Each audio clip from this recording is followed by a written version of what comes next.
जैसे मुझे विंटर्स पसंद है वैसे ही मुझे सर्दी बहुत लगती है। ख़ैर मुझे फिर भी विंटर्स पसंद है। फिस इसलिए सबसे पहले मैं उठ के सॉक्स पहनती हूँ क्योंकि मेरे जो फ़ीट हैं वो बहुत ज़्यादा ठंडे रहते हैं इसीलिए। उसके बाद फिर मैं ब्रश करती हूँ क्योंकि फ्रेशन अप होना मेरे लिए बहुत इंपॉर्टेंट है क्योंकि मैं तभी ब्रेकफ़ास्ट करती हूँ जब मैं ब्रश कर लूँ वरना मैं नहीं करती। फिर उसके बाद मैंने ब्रेकफ़ास्ट कर लिया था पर मैं उसका वीडियो बनाना भूल गई। फिर उसके बाद मैंने अपने भाई को समोसे दिए। ख़ैर मैं समोसे नहीं खाती, बहुत ही कम खाती हूँ मैं। फिर उसके बाद मम्मी बाहर जो थी वो सब्ज़ी ले रही थी इसलिए मम्मी ने बोला कि अंदर जाके टोकरी लेकर आ जा ताकि हम सब्ज़ी ले लें। फिर मैं जल्दी से टोकरी लेकर गई और भैया के पास सारी सब्ज़ी मिलेंगी पर भैया के पास वो नहीं मिलता जो मुझे चाहिए। मुझे आंवला चाहिए होता है, वो भैया के पास कभी नहीं होता है। और मेरी मम्मी को शॉपिंग बहुत पसंद है इसलिए वो अपने सूट दिखा रही थी जो उन्होंने खरीदे थे।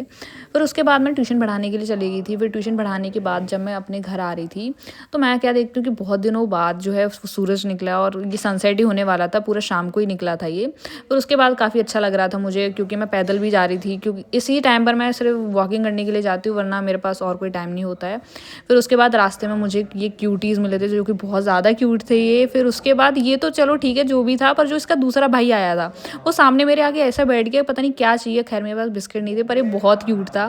फिर उसके बाद हम लोग अपनी मतलब कि थार को ढक वो मतलब कवर करने चले गए थे क्योंकि बहुत सर्दी पड़ रही है इसलिए। फिर उसके बाद यिप्पी खाई मैंने। बस आज के लिए इतना ही। Thank you so much. Please subscribe कर देना। Bye bye.